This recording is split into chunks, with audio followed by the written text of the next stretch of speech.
우리 같이 기도드리고 우리를 불러주신 하나님께 감사와 찬송과 영광 또 은혜를 감사히 받는 시간 드리겠습니다. 성부, 성자, 성령 삼위로 계시나 동일한 본질의 한 분이신 삼위일체 하나님, 오늘도 하루 동안 이 세상에서 살아가다 저녁에 당신 앞에 불러주시니 마치 저희들이 인생을 이렇게 가르치시는 것 같아 저희가 평생 세상에서 살아가다 결국은 하나님 앞에 인생의 저녁에 서게 될 것이라는 것을 다시금 깨닫는 것 같아 옷깃을 여미고 삶에 대한 겸손함과 또 믿음의 태도를 갖게 됩니다. 주여, 오늘 저희들을 불러주신 이유가 있고 목적이 있습니다. 주께서 저희들을 위하시는 그 단 하나의 목적이 이루어지기를 원합니다. 하나님을 향한 겸손한 신뢰와 또 하나님의 섭리에 대한 깊은 믿음과 또 그 믿음에서 나오는 진실된 삶의 태도들이 저희들 안에서 조금씩 계속해서 잘 자랄 수 있게 해 주시옵소서. 그렇게 하나님께 영광이 되는 은혜가 되게 하옵소서. 우리를 구원하신 예수님 이름으로 감사하며 기도드립니다. 아멘. 오늘 함께 불러드릴 찬송은 시편 찬송 시편 1편 A. 네. 복이 있는 사람 누구뇨 악한 길 버리고 오만한 자의 자리에 앉지 않는 사람 복이 있는 사람 주야로 여호와의 율법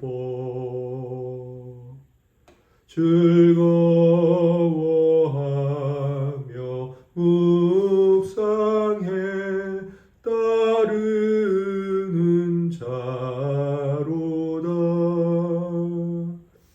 저는 시냇가에 심은 나무와 같아서 시절마다 과실 맺어 마르지 않으리. 악인은 그렇지 않아 바람에 날리고 심판 견디지 못하는 겨와 같으니라. 주 여호와 이 모든 것 감찰하시나니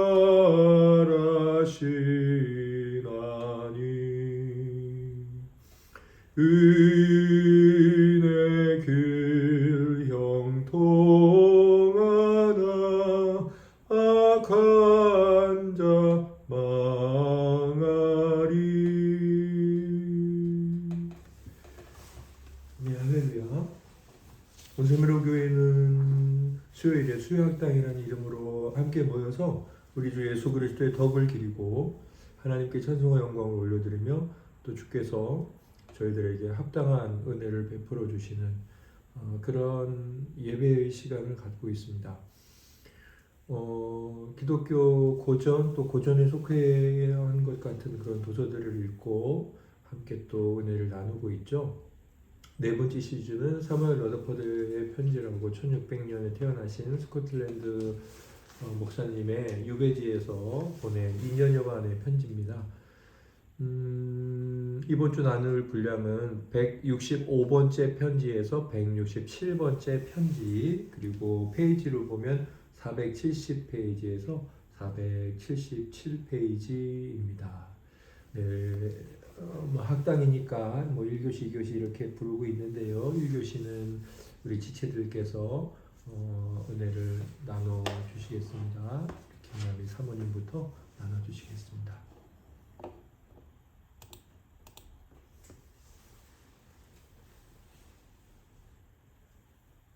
네, 저는 오늘 읽은 부분은 읽다가 오늘까지 날짜 표시를 못 보고 막 다음 주 거까지 읽다 보니까 계속 읽었던 것 같아요. 근데 계속해서 그 주변 가족이나 지인이 죽음을 겪은 이제 그 사람들에게 보내는 편지들이었어요. 그래서 가장 위로하기 힘든 그 순간에 이제 어떻게 성도로서 그 일을 바라보고 반응할지에 대한 이야기가 계속 나와 있었어요. 그래서 그 중에서도 한 가지 이제 보았던 것은 166분 편지, 그 테일러 여사에게 보내는 편지글에서 473페이지 그 중간쯤 그 문단, 그 아랫부분 문단이었는데, 그 아들에 대해서 땅에서 그리스도를 많이 섬기지 못하고 죽은 것은 사실이지만,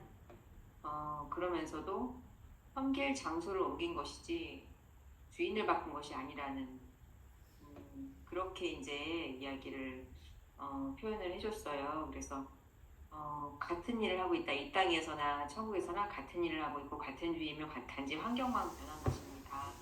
이게 당신의 아들에게 결코 나쁜 일이 아닙니다. 라는 그런 천국에서의 삶에 대한 어떤 우리는 죽음이라고 바라보지만 천국에서의 삶에 대한 새로운 그 소망과 또 시각을 보여주는, 그래 여기서가 끝이 아니지라는 그런 의미를 주는 위로였다, 또 소망이었다라고 생각이 들었고, 그러면서 또 연달아서 476페이지에 보니까 같은 말이었던 것 같아요. 그래서 476페이지 중간 부분에 보니까 주님의 의도는 감추어져 있으니 만일 당신 주님께 일하실 시간을 드린다면 당신의 아들이 거처를 바꾼 것이지 그의 주인을 바꾼 것이 아니라는 것이 당신에게 좋은 일이었다는 것을 아시게 될 것입니다.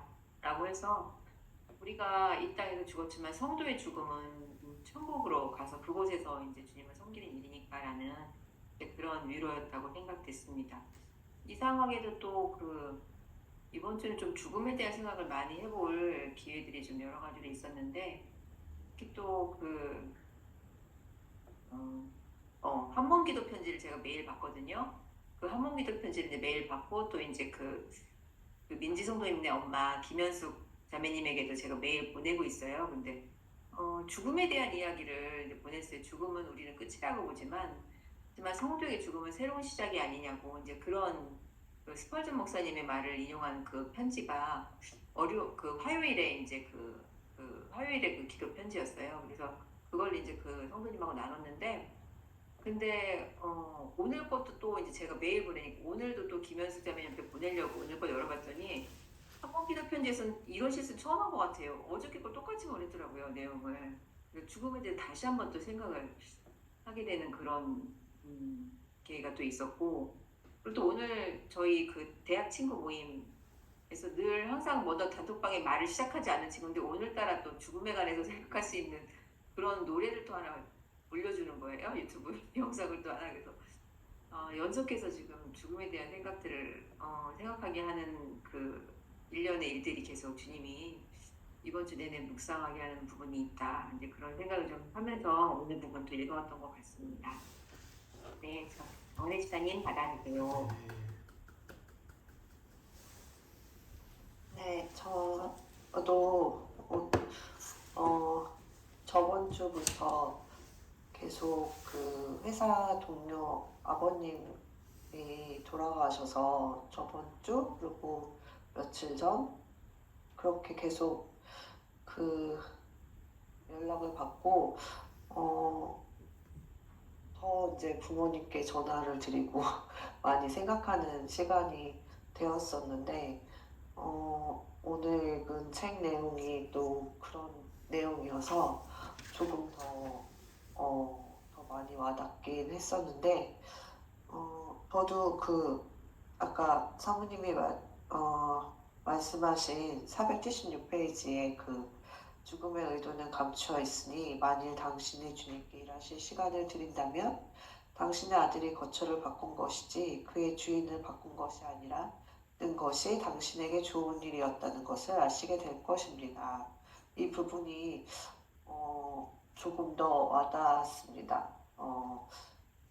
그냥 헤어지는 것이 아니라 언젠가 또 만나고 장소만 이동하는 거고 또 그런 것들이 더 잘 이루어져야 된다? 그 예전에 제가 상갓집에 가면은 그런 음식들을 먹는 게 되게 힘들고 불편했었거든요. 근데 그때 어느 누군가가 그러더라고요. 거기서 잘 먹고 맛있게 먹어주면 뭐 그 자리가 행복한 자리이기 때문에 더 맛있게 먹고 더 그 행복하게 그 장례식장에 있어 주는 게 좋은 것이다라고 누군가 얘기를 해주셔가지고 그 다음부터는 그냥 그 먹으려고 하고 막 그렇게 요즘에 바꾸고 있거든요. 그러다 보니까 조금 더 이렇게 좀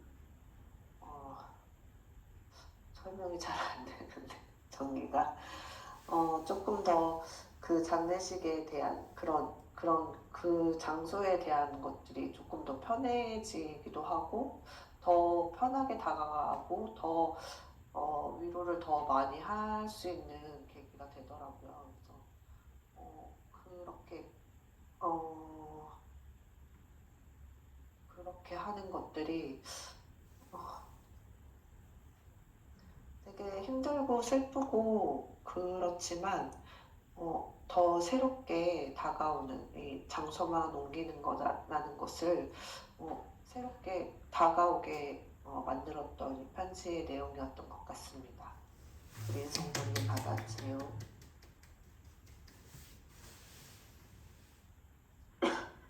네, 저는 오늘 책을 좀 급하게 읽어가지고 잘 듣도록 하겠습니다.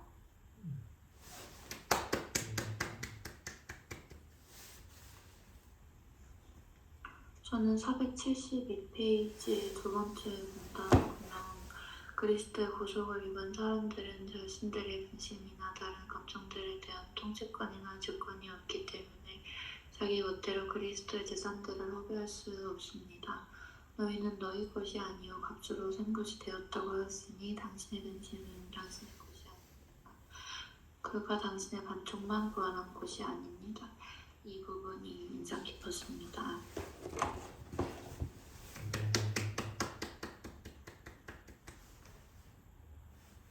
네, 전에 그 161번 현모 부인이 친구하고 자기 남편을 잃었는데 이제 166번에는 아들을 잃은 한 분이 나오는 것을 아는데요.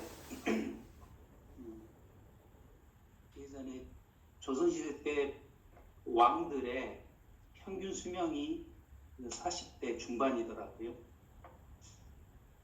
그러니까 평민들은 한 30대 정도 그렇게 됐을 것 같은데 유럽 사회도 좀 비슷했던 것 같아요. 그래서 예전에 이제 책을 읽어보면 책의 메멘토 몰이라고 죽음을 생각하라 라는 뜻인데 옛날 분들은 죽음에 대해서 많이 이제 생각했던 것 같습니다. 실제로 그런 일이 자주 주변에서 이제 벌어지니까요. 역시 166번 그 편지를 보면 러더퍼드 목사님이 이제 테일러 여사에게 이제 편지를 쓰면서 아들이 죽어서 이제 하늘로 간 것에 대해서 아까 이제 사모님이 말씀하셨고 또 한 집사님이 말씀하셨는데 이제 아들이 죽어서 이제 하늘로 간 거를 정확히 말하면 473쪽 두 번째 문단 다섯 번째 줄에 그가 섬길 장소를 옮긴 것이지 일이나 주인을 바꾼 것이 아니다 이렇게 말하고 있는데요. 여기서 일은 주님을 섬기는 것을 말하는 것 같습니다. 이 땅에서도 주님을 섬겼듯이 하늘에서도 주님을 섬기고 그리고 주님이 바뀌지 않았다는 것은 그리스도가 변함없이 아들 그 휴라는 그 아들을 소유하시는 분이라는 뜻인 것 같습니다. 몇 주간에 걸쳐서 설교 시간에 사나주구나 당신의 유일한 미로는 무엇입니까? 라는 질문에 대한 답을 듣고 있는데요. 내 몸과 영혼이 내 것이 아니라 그리스도의 것이다. 그런 골자의 메시지를 오늘 여기서도 이제 발견할 수 있었습니다. 제가 살아서도 주님은 저를 소유하시는 분이시지만 참 죽어서 가는 그런 세상이 있다고 한다면 얼마나 낯선 곳일까라는 생각을 하실 수 있을 텐데 정말 주님이 거기서도 나를 소유하시고 여기서와 동일하게 소유하시고 동일하신 그런 주님이라는 생각을 해보았습니다. 그리고 이거하고 연관시켜서 472쪽 두 번째 문단에서 신자가 후속을 입어서 그리스도의 것이 되었기 때문에 자기 감정도 자기의 것이 아니라고 얘기하거든요. 그래서 근심도 함부로 할 수 없고 근심한다는 것은 그리스도께서 주신 감정을 허비하는 것이라고 이야기합니다. 이 부분을 읽으면서 내가 그리스도의 것이므로 나의 감정 하나라도 함부로 해서는 안 되겠다라는 생각을 먼저 했고요. 또 다른 한편으로는 그런 감정을 통제하거나 올바른 방향으로 가도록 하는 것이 정말 쉽지 않다는 것을 알기 때문에 하나님의 도우시는 은혜만을 바라고 기도해야 된다는 생각을 또 다시 해보게 되었습니다. 감사합니다.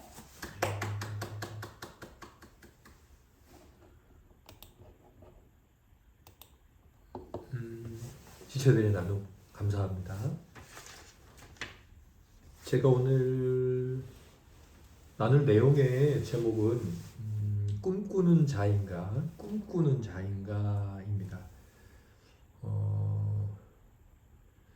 이제 제가 제 자신에게 나는 정말 꿈꾸는 자인가, 나는 요즘 이런 사람인가 이렇게 자문하는 거고요. 또 지체들께는 제가 여쭙는 거고 또 지체들께서도 스스로 자문해 주시기를 바라는 마음으로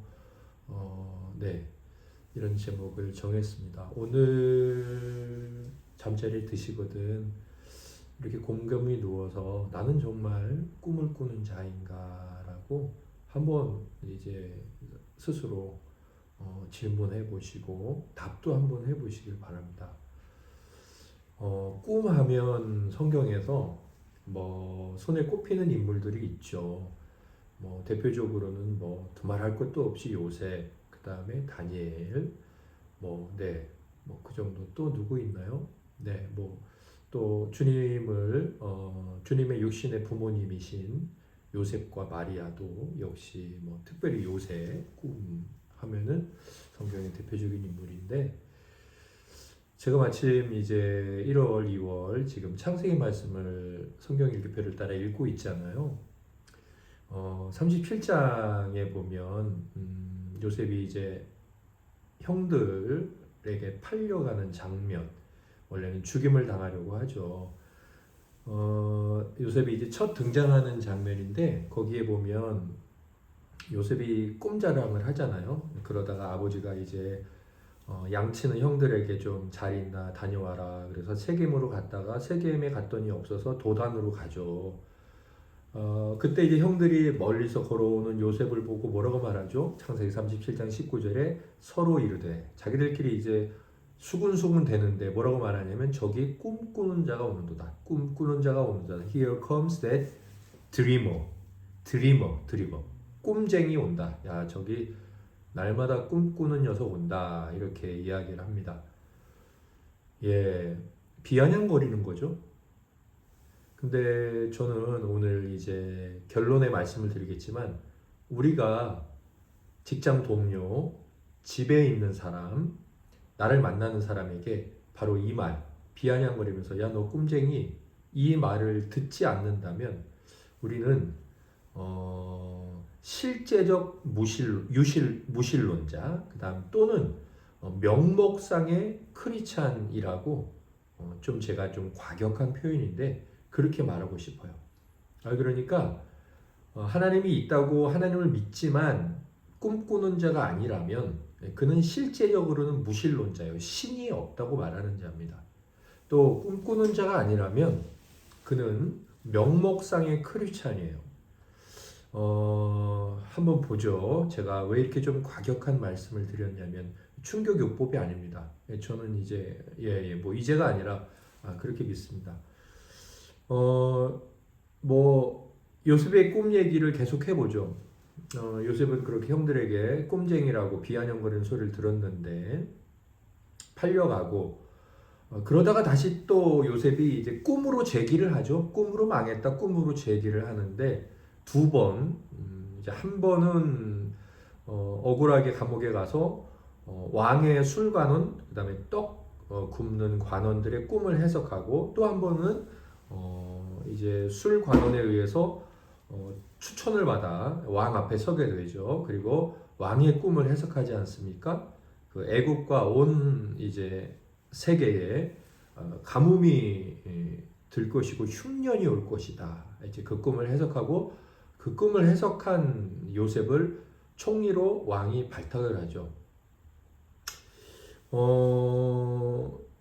저는 이 스토리 자체가 이제 역사적으로 보면 이곳은 뭐 이스라엘이라는 나라가 어떻게 건국되었는지 그런 이야기 중에 하나일 수 있고요. 구속의 이야기로 보면, 구속사적으로 보면 요셉은 예수 그리스도죠. 요셉이 왕이 되지는 않죠. 마찬가지로 성부 하나님이 계시나 이 왕, 바로 왕이 요셉에게 전권을 이임하죠. 그에게 인장, 반지를 주고 마찬가지로 예수 그리스도께서 판단하시고 심판하시고 그리고 또한 요셉이 창고문을 열어서 곡식을 나눠주는 것처럼 우리 주 예수 그리스도께서도 당신이 직접 떡이 되셔서 우리의 곡식이 되어주시죠. 온 세상이 다 굶어 죽게 생기지 않았습니까? 사실은 이제 굶어 죽어 있죠. 또 형들에 의해서 요셉이 팔려가죠. 그 장면도 역시 예수 그리스도께서 제자이자 또 다른 사람들에 의해서 팔려가시죠. 그러나 팔려간 그분이 감옥에서 나오듯 우리가 예전에 이제 구덩이가 감옥, 이 구덩이와 감옥을 병행해서 쓰고 있잖아요. 창세기에서. 결국 감옥은 구덩이인데 우리 주 예수 그리스도를 가두었던 구덩이 혹은 감옥에서 주님께서 부활하시고 결국 요셉이 경배를 받으시는 것처럼 팔았던 우리들로부터 경배를 받으시죠. 주님은 자비로우셔서 요셉이 형들을 끌어안아주고 용서해주는 것처럼 또 주님께서는 우리 죄 때문에 죽으신 예수 그리스도께서 우리를 친히 안아주시고 사랑해주시죠.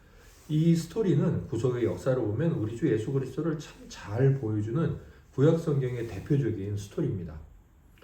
그런데 이걸 교훈적으로 한번 오늘 여러 가지 교훈을 얻을 수 있어요. 그런데 제가 이제 이 꿈과 관련해서 특별히 꿈을 해석하는 것과 관련해서 우리에게 이걸 이렇게 반드시 적용하며 살아가는 것이 얼마나 유익한지를 말씀드리려고 하는데 요셉이 꿈을 잘 해석했던 정말 입이 떡 벌어지고 감탄이 되는 그 꿈 해석은 뭘까요?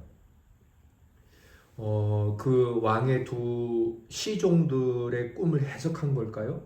아니면 왕이 꾼 꿈을 해석한 걸까요?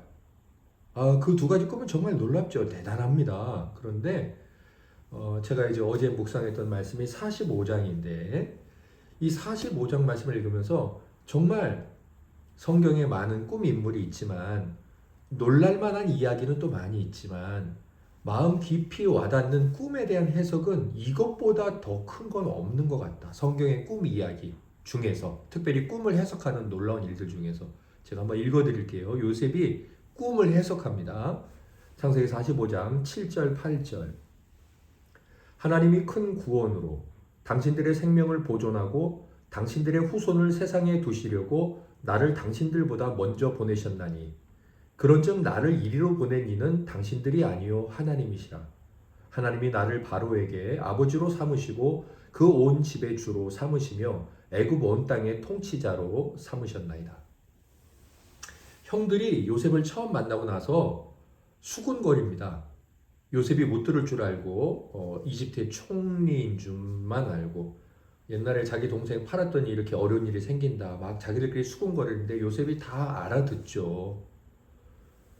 그런 형들을 향해서 요셉이 이제 자기 자신을 오픈하죠. 그러고서 이야기를 하는데 어떤 이야기를 합니까? 자기가 여기 팔려온 과정에 대해서 이야기를 하는 겁니다. 자기 인생에 대한 해석이죠. 어떻게 해석합니까? 형들에게 미움받고 결국은 팔려서 여기 왔고 온갖 고생을 했는데 그 모든 내용은 형들에 의한 일이 아니라 하나님에 의한 일이다. 그리고 하나님께서 그렇게 하신 이유는 뭐예요? 당신들을 구원하시려고 형들을 사랑하셔서 하나님이 누구를 구원하시죠? 사랑하는 자를. 이 이야기는 뭘까요? 당신들 자책했잖아. 나 팔았다고. 그런데 하나님이 그런 당신들 사랑에 하나님의 사랑을 선포하는 거죠. 저는 요셉이 이제 말하자면 실제적인 꿈 해석은 그 두 가지고 근데 이 나머지 이건 꿈이 아니죠. 근데 사실 꿈이죠. 요셉이 꿈을 꿨잖아요. 자기가 경배를 받을 것이라고 해, 달, 별, 그 다음에 볕단 꿈을 꾸잖아요. 그 꿈에 대한 해석을 여기서 하고 있는 거예요. 저는 가장 멋지고 웅장한 해석이라는 느낌은 뭐 다른 꿈 해석에서도 봤지만 가장 감명 있고 제 가슴을 찌릿하게 만드는 꿈 해석은 이 꿈 해석이구나라는 생각을 어제 했어요. 너무 감동적인 거예요. 제가 요셉의 이 꿈 해석을 보면서 아까 처음에 말씀드렸지만 요셉은 꿈꾸는 자였고 우리가 만약에 꿈을 꾸고 꿈을 해석하는 자가 아니라면 우리는 명목상의 신자요 실제적인 무신론자에 불과하다 그랬잖아요. 왜 그럴까요? 왜 그러냐면 이 삶에 대한 이해와 삶에 대한 통찰을 오늘 러더포드 목사님께서 하고 계시거든요. 사실 오늘만 하는 게 아니라 그분은 이 모든 일들에 대해서 자기가 겪고 있는 유배 생활의 고난이 무엇인지 자기 아내가 큰 질병으로 첫 목회 생활이 너무 힘들었을 때 그게 자기에게 어떤 유익이 됐는지 그리고 주변에 있는 동료 형제 자매들 친구들이 사람들을 잃었을 때 그것이 무엇인지 그 표면적인 것 안에 진짜 의미가 무엇인지를 계속 이야기하고 있죠. 그게 편지 아닙니까? 사무엘 러더포드 목사님은 요셉과 같이 꿈꾸는 자였어요. 우리가 러더포드 목사님께 감동하고 있고 러더포드 목사님의 은혜를 받고 있는데 왜 그러냐면 이 요셉이 자기가 당한 고난에 대해서 하나님께서 그 일을 어떤 계획을 갖고 계셨는지라며 믿음의 근거에서 삶을 해석하고 있기 때문이에요. 우리가 이 웬만한 사람들, 뭐 불신자들이 장례식장에서 만나서 위로할 때 갖지 못하는 담대하기도 하면서 너무 철면피 같으면서 남을 이해하지 못하는 것 같으면서도 마음 깊이 너무나 큰 위로가 되는 자식이 멀리 있는 것 같은 느낌이 돌연 들지 않는 굉장히 대접을 받고 어디 먼 나라로 간 것 같은 그런 마음이 드는 이유는 무엇이냐면 러더포드 목사님께서 요셉과 똑같이 신자가 되어서 하나님의 입장에서 인생을 해몽하고 있기 때문입니다. 그래서 제가 아까 뭐라 그랬습니까? 해몽을 하지 않으면 인생의 꿈꾸는 자가 아니라면 저희들은 누굽니까? 네, 유명무실한 신자라는 거죠. 당연히 그런 우리를 바라보고 뭐라고 말하겠습니까? 믿음이 없는 사람이라면 러더포드 목사님의 편지를 보고 뭐라고 말할까요? 놀고 있네. 어디 저 따위로 말해? 아니면 정말 그런가 어디 두고 보자. 그 요셉의 형들이 말했던 요셉을 향한 그 비난과 비아냥 그런 말들을 하지 않겠습니까? 제가 주일에도 머리카락 한 올 그 하이델베르그 요리문답의 1문 답에 나오는데 하늘에 계신 아버지 뜻이 아니라면 머리카락 하나도 땅에 떨어질 수 없으며 저는 우리 주님께서 아버지 허락이 없으면 머리카락 하나도 땅에 떨어지지 않는다라는 말씀을 이렇게 우리가 받아들이자 말씀드리고 싶은데 그게 뭐냐면 만약에 아버지의 허락이 없어서 머리카락이 떨어지지 않았다. 우리가 머리카락 떨어지는 일은 사소한 일인 거죠. 주님의 말씀은 사소한 일이라는 건데 사소한 일도 주님의 허락이 없다면 되어지지 않는다면 우리가 머리카락 하나 떨어지는 거 말고 더 많이 떨어져서 슬픈 일들이 있잖아요. 학교, 직장, 뭐 여러 가지 것들 그런 일들은 너무나 당연히 하나님의 뜻이 아닐까요? 그럼 우리는 지금 너무나 당연히 그 일들에 대한 해석과 해몽과 이해를 스스로도 가지고 있어야 되고 지체를 향해서도 뭔가 권면해 줄 알아야 된다는 거예요. 제가 사실 오늘 이제 이걸 제가 제 마음으로는 끝까지 다 정리를 못한 느낌이에요. 다시 한번 제가 이걸 잘 정리해 두고 싶고 저 스스로를 위해서 또 지체들과도 한번 또 나누고 싶어요. 그렇다면 이 러더포드 목사님을 통해서 혹은 뭐 이제 성경 본문의 요셉을 통해서 우리 삶에 대한 이해, 해석, 꿈꾸는 자로서의 삶, 아니 참된 신자로서의 삶을 어떻게 살아가야 될까? 제가 이제 뭐 한 가지 권면을 드리고 두 가지 이제 방법적인 측면에서 이 책에 나온 내용을 살펴보고 마치려고 하는데 먼저 우리는 우리 삶에 있어서 우리가 왜 성경을 보고 왜 말씀을 읽는지에 대한 물론 그것은 하나님의 영광을 위한 것이죠. 당연히 그리고 거기에 더 아울러서 우리는 또한 하나님께서 요셉에게 당신의 뜻을 펼쳐 보여주시는 것처럼 그게 이제 꿈으로 되었지만 우리는 이제 성경적 계시 아닙니까? 언약적 계시, 성경이라는 이제 어떤 계시적 언약인데 그것이 우리에게 이제 참되게 우리 삶을 이해할 확실한 근거가 되어야 된다는 거예요.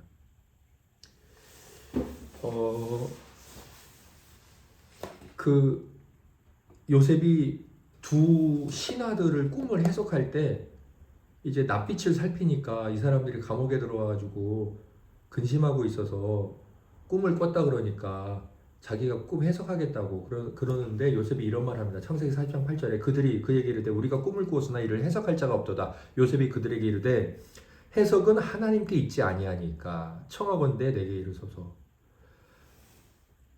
저는 여기서 해석은 하나님께 있지 아니하니까 이 원칙을 가장 지금 이제 우리들이 접하고 있는 책에서 사무엘 러더포드 목사님만큼 잘 실천하고 있는 분이 딱히 없는 것 같아요. 사무엘 러더포드 목사님은 모든 일에 대한 해석을 하나님께 두고 있어요. 그렇죠? 해석은 하나님께 있지 않느냐. 뭐 직접적으로 이 말씀을 풀어보면 하나님이 알려주신다. 나는 그냥 하나님의 스피커일 뿐이다. 그런 의미지만 궁극적으로는 하나님의 뜻이 해석이라는 거예요. 우리에게 적용하면 성경이 해석이라는 거예요. 조금 쉽게 얘기하면 성경은 우리의 삶을 해석하고 있다는 거예요. 그래서 우리는 끊임없이 요셉처럼 어떤 문제와 삶과 이해되지 않는 일에 적용해야 된다는 거죠.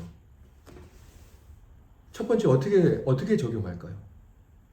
우리의 모든 삶에 하나님의 뜻을 대입하는 거죠. 어떻게 적용할까요? 이제 그게 시작이에요. 하나님의 뜻을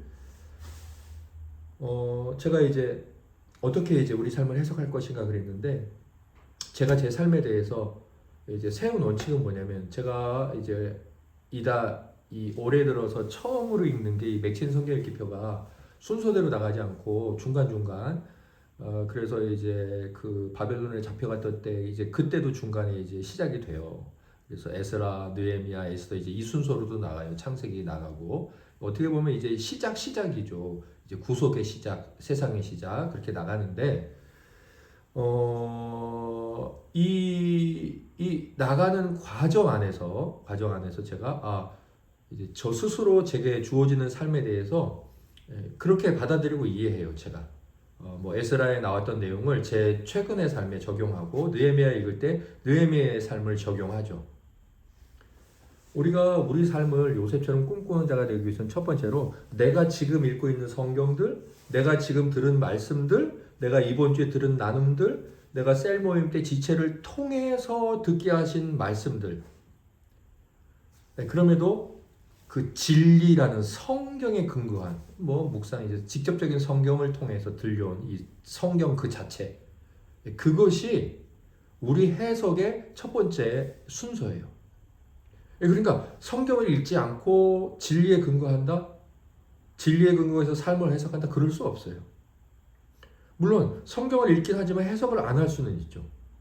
아무튼 성경에 근거해서 진리를 이제 인생 이제 겪고 있는 일들을 해석해야 된다는 거예요. 제가 이제 아침에 이제 우리 아내한테 친구가 보내준 그 노래를 들었는데 처음에 이제 같이 듣다가 제가 그냥 랩도 나오고 그러길래 재미도 없어서 그냥 안 들었거든요. 뭐 장례식장이래요. 저는 장례 소망으로 그때 들었는데 나중에 들었더니 제가 이제 장례식장이더라고요. 예식장, 장례식장, 장례식장이에요.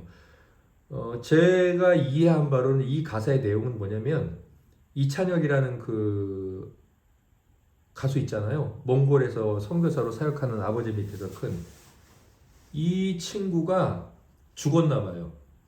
죽어서 지금 이제 자기가 죽어서 자기 장례식을 치르는 그 장례식장을 이렇게 내려다보고서 쓴 게 아닐까? 뭐 그런 느낌이 들었는데 이거 모르겠습니다. 제 해석이 맞는지 안 맞는지. 이 친구는 왜 이런 노래를 불렀을까요? 이 친구는 죽음에 대해서 왜 자기는 지금 잔치에 참여하고 있고 나는 지금 왕국에 입성했다. 이 친구는 왜 장례식장을 이런 관점으로 볼까요? 오늘 주제로 말씀드려 볼까요? 이 친구는 왜 죽음과 장례를 이렇게 해석을 할까요? 왜냐면요, 이 친구에게는 진리가 근거하고 있기 때문이죠. 성경이라는 지식이 이 친구가 삶이나 어떤 일들을 바라보는 관점을 형성한 거죠. 신앙, 이제 삶에 겪고 있는 여러 가지 크고 작고 자잘한 문제들, 죽음을 비롯해서 아까 말씀드렸지만 머리카락 하나 떨어지는 것도 그렇게 힘든데 그 이외에 다른 모든 문제. 우리가 성경에서 이제 시작을 해서 해석을 해 가는 거죠, 내 삶을. 그리고 권면을 하는 거죠.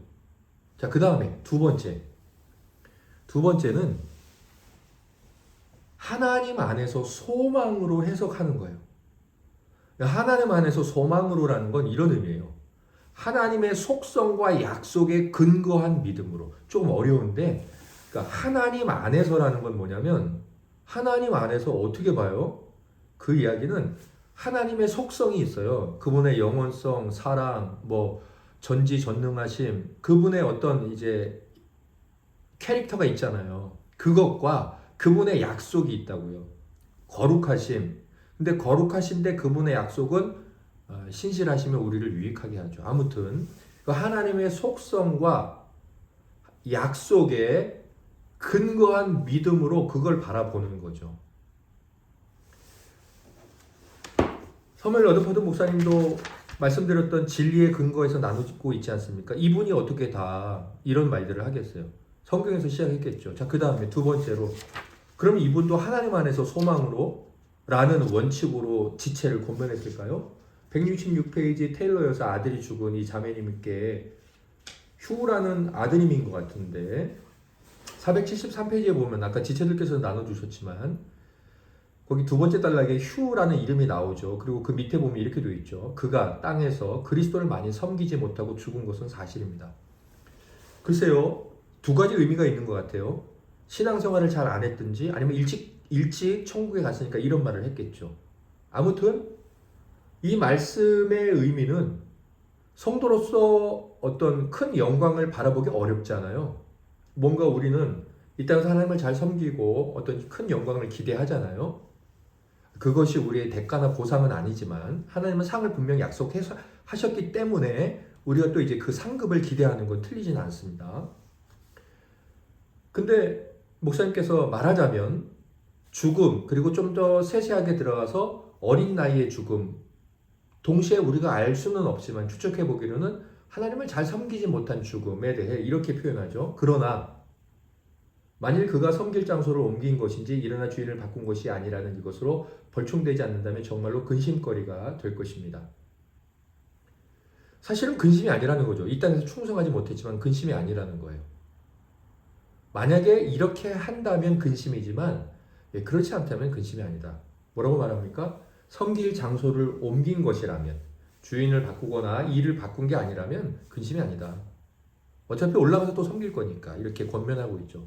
저는 지금 이 테일러 여사가 어린 나이에 죽은 아들 혹은 하나님을 잘 섬기지 못한 이 아들을 바라보며 혹시라도 신앙 안에 있어서 하나님을 섬기는 삶에 대한 불충, 이런 것을 염려하고 있는 자에게 위로를 주시는데, 하나님 안에서 소망으로 위로를 주고 계시는구나. 단적으로 우리 한번 이렇게 생각해 볼까요? 성경에서 구원이 무엇인지를 가장 확실하게 보여주는 것은, 구원이 우리의 공로가 아니라 일을 하지 않은 자에게, 수고하지 않은 자에게 주인이 베푸는 어떤 이제 선물, 보상이 아닌 선물의 개념으로 사도 바울이 고백을 하고 있는데, 그걸 제일 적용하기 쉬운 사람이 누구냐면 십자가의 한평 강도예요. 그 사람은 강도로 형벌을 받고 강도로 죽었죠. 그러나 기독교 구원의 입장에서 보면 그 사람은 정말 구원에 합당한 자예요. 물론 성경은 그걸 우리에게 권면하고 그렇게 살아도 된다라고 강조하지 않습니다. 잘 보여준다는 거죠.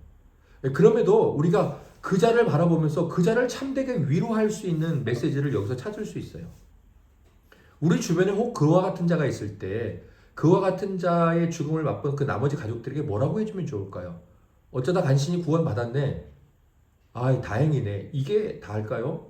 자비로우신 하나님을 생각하고 천국에서 일어날 일을 성경을 통해 알고 있다면 또 가서 섬길 것 아닙니까? 그때 뭐라고 참된 위로와 권면, 마음 깊이 새겨지는 위로와 권면을 할까요? 비록 이 땅에서는 잘 살지 못했지만 마지막에 예수 그리스도 믿고 그리고 앞으로 영원토록 하나님을 위해서 사니 위로 받으시라고. 그렇게 권면해 드릴 때, 그렇게 성경에 근거해서 하나님의 뜻과 하나님의 속성과 하나님의 자비로우심을 생각하고 권면할 때 얼마나 삶에 대한 이해와 그 삶을 바라보고 참되게 권면해 주시는 그 말씀에 얼마나 큰 힘과 능력과 위로와 성령의 기름 부으심이 담기겠습니까? 제가 유튜브를 보면 정말 말도 안 되는 엉뚱한 얘기들을 하고 기도를 해주는 사람들을 보는데 수만 명씩 영상을 봤어요. 기도할 때 딸꾹질이 난다, 설교 들을 때 하품이 나온다, 그 하품 귀신, 딸꾹질 귀신이 들어가는 것이다. 정말 한심하고 이상한 이야기를 하는 사람들이 있는데, 그런 이야기를 들을 때 고치고 싶다라는 생각이 듭니까? 두려움이 생기는 마음이 듭니까? 그게 권면이라고 할 수 있을까요? 그것이 영적인 통찰인가요? 그게 삶에 일어나는 일에 대한 바른 성경적 해석인가요? 우리가 모든 일을 귀신이다, 마귀다 이렇게 봐서는 안 되죠. 그러나 모든 일을 하나님의 뜻 안에서 봐야 돼요. 그런 면에서 삶을 영적으로 해석해야 되죠.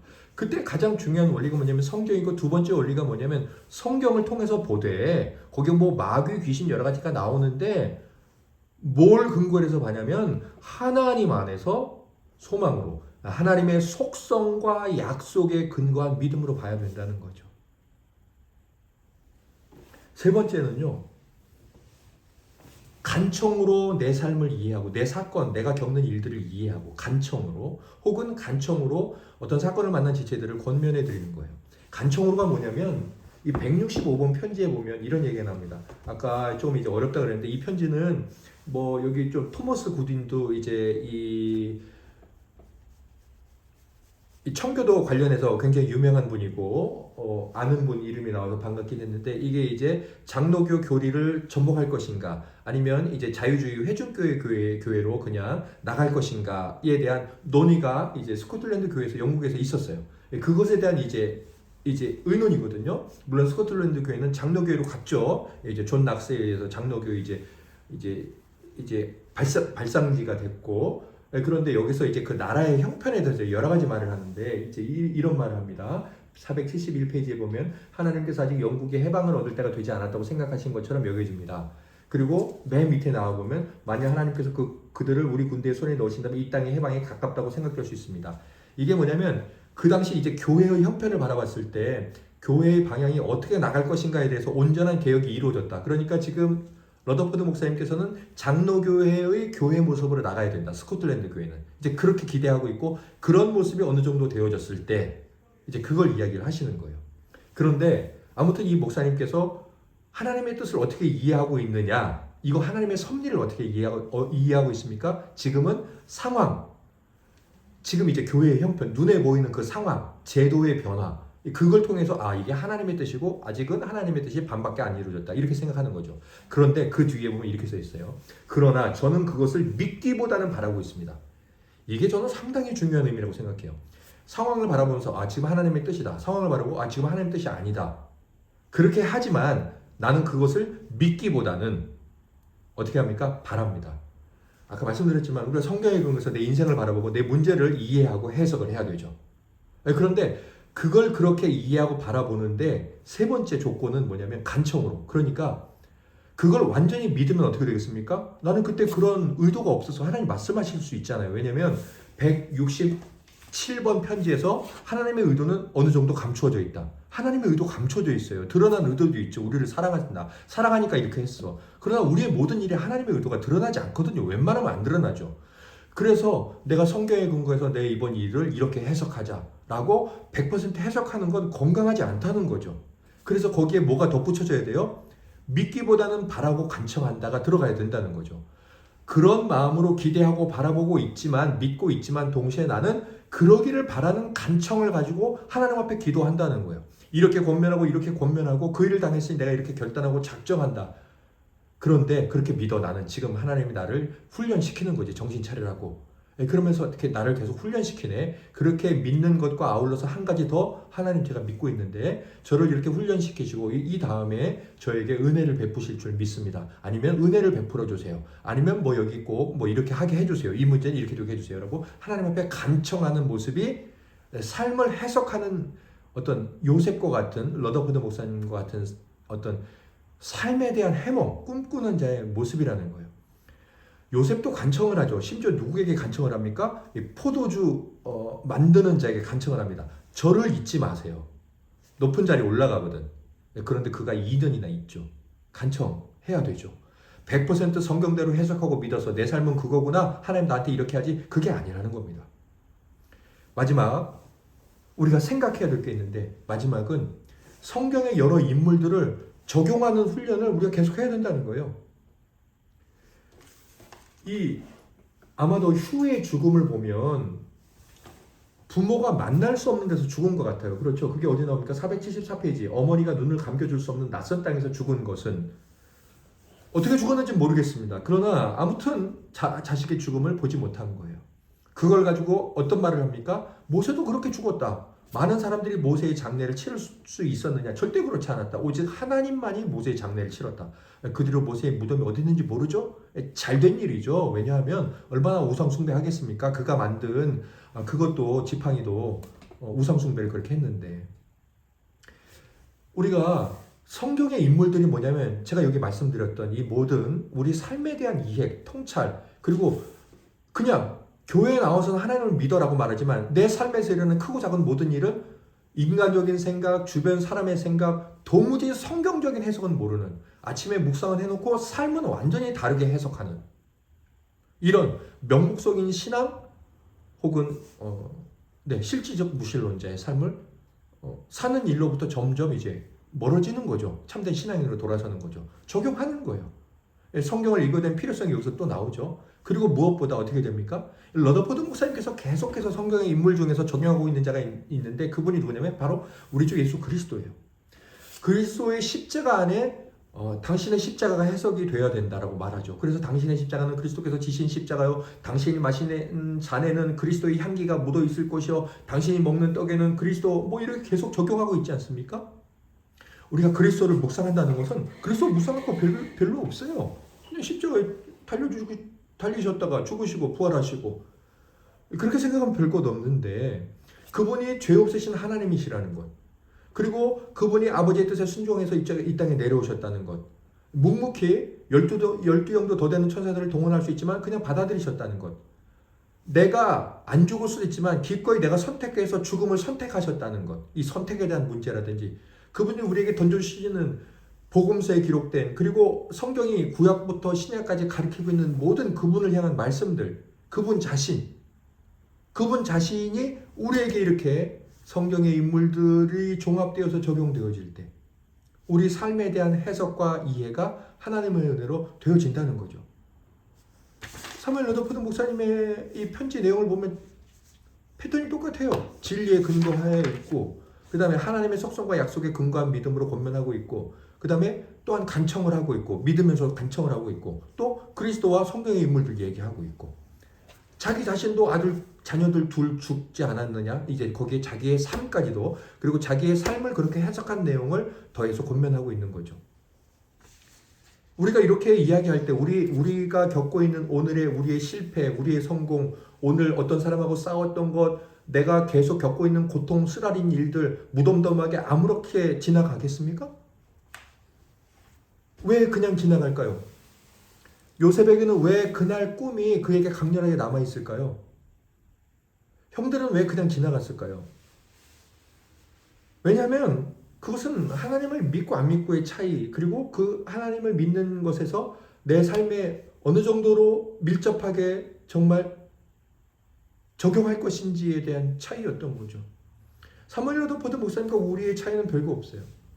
아주 작은 일에도 하나님의 관점으로 끊임없이 봐오셨던 분, 이해하고 그것을 믿으셨던 분, 간청할 줄 알고 예수 그리스도를 통해서 자기 자신을 볼 수 있었던 분, 그랬던 분인 거죠. 저희 여러분이 오늘 만나서 밥을 먹다가 고통을 당하고 사모님처럼 죽음에 관한 이야기를 끊임없이 3번 들었다 그랬을 때 우리 그냥 그렇게 넘길까요? 아니면 남들은 비웃을지 모르겠지만 하나님께서 오늘 나라에도 이런 어려운 일이 있고 또 이것에 대해서 나에게 오늘 더 진지하게 생각하라고 하나 보다. 그렇게 생각하는 게 우리가 합당한 것 아닐까요? 그리고 죽음이 그렇다면 우리가 겪고 있는 일생의 아주 작은 일들을 그렇게 생각하지 않아야 될 이유가 어디 있을까요? 그리고 일생의 작은 일들을 그렇게 생각하지 않는다면 과연 죽음을 우리가 그렇게 생각할까요? 그것은 그냥 기대죠. 우리가 겪고 있는 모든 일에 대해 요셉처럼 해석하고 있나요? 요셉처럼 생각할 줄 아나요? 여러분들 어떤 일 겪고 있습니까, 지금? 쉽지 않은 일인 것 같습니다. 그러나 이것이 성도의 삶이고 이것이 명목상에 이름만 있는 그런 성도가 아닌 참 신자의 삶이라고 믿습니다. 이런 은혜가 하나님에게 있기를 소망하고 여러분들의 삶 가운데서 일하는 모든 일에 하나님의 역사와 하나님의 그 소망과 약속에 담긴 깊은 뜻을 바라보면서 어떤 일을 만나도 하나님 안에서 소망을 갖는, 그러나 그것이 허황되고 막연한 이런 이 만모니즘 같은 기독교 신앙도 아니요, 자기 자신을 저주하거나 그런 자도 아니라 건강한 회개가 나오는 영적인 참된 하나님의 은혜. 네, 그런 일 깨닫지 못하나요? 하나님께서 여러분을 징계하려고 교통경찰관을 여러분 앞에 두신 것 아닙니까? 그것은 로마서 13장에 대한 건강한 자기 인생에 대한 해석 아닌가요? 길을 가다 경찰관에게 잘못된 얘기를 들었다면 그게 로마서 13장에 대한 해석이에요. 하나님께서 칼과 검을 가진 자들 너희 앞에 왜 세웠느냐? 하나님을 대신해서 통치하는 자들이 아니냐? 믿는 신자라면 딱지 하나 뗄 때, 경찰관에게 잔소리 들을 때 그런 생각을 해야 되지 않을까요? 자기 삶에 대한 해석? 그게 신자 아닌가요? 우리의 삶이 저 벽에 박혀있는 액자 같고 우리의 삶이 살아 역사하지 못하고 우리 자신에 대한, 우리 개인에 대한 문제겠죠. 우리 개인에 대한 아픔인 것이고. 오늘 조금 많이 길어가지고 지금 3분 후에 종료가 된다 그러는데 제가 그냥 기도를 드리고 마칠게요. 다음 주에는 168에서 170까지 482페이지까지 477페이지 482페이지까지 제가 기도드리고 마치고 이제 통화가 끝나면 바로 그냥 끝나도록 하겠습니다. 복되신 하나님, 저를 사랑하시고 일상에서 머리카락 하나 떨어지는 것도 하나님의 허락이 있어야 되는데 우리가 길 가다가 넘어져서 무릎이 깨지고 다치고 인생이 여러 가지가 꼬이고 혹은 여러 가지가 잘 되고 이것 하나님의 허락이 없이 정말 되는 일입니까? 주, 우리는 믿음이 있는 사람입니까? 없는 사람입니까?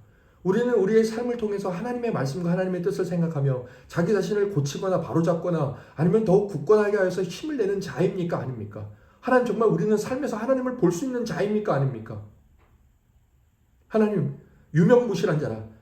마치 사대교회의 성도들과 같이 너희는 이름은 있으나 죽은 자라. 예, 저희들이 그렇습니다. 불쌍히 여겨주시옵소서. 하나님, 제가 그렇습니다. 예, 하나님, 크리스찬이라고 부르나 크라이스트는 계시지 않습니다. 주님께서 모든 일을 바라보며 아버지를 생각하시고 아버지의 뜻을 품으셨던 것 같은 모습이 없습니다. 하나님, 저희를 불쌍히 여겨주시옵소서. 이 시대의 성도들을 불쌍히 여겨주시옵소서. 그래서 온갖 잘못된 성공과 잘못된 자기 비난에 붙들려 있어 자기 자신을 정죄하고 헛된 꿈과 소망에 붙들려 있습니다. 오 아버지 하나님이시여, 저희들에게 신앙의 건강을 허락하여 주시옵소서. 그래서 삶을 해석하게 하시고 삶에 하나님에서 소망을 갖게 하시고 위로하게 하시고 권면하게 하시고 그리고 예수 그리스도 안에서 인생을 살아가게 하시고 영원토록 하나님을 찬양할 수 있게 하여 주시옵소서. 오 하나님, 저희를 불쌍히 여겨주시옵소서. 오 하나님, 저희를 정말 불쌍히 여겨주시옵소서. 하나님, 저희를 정말 불쌍히 여겨주시옵소서.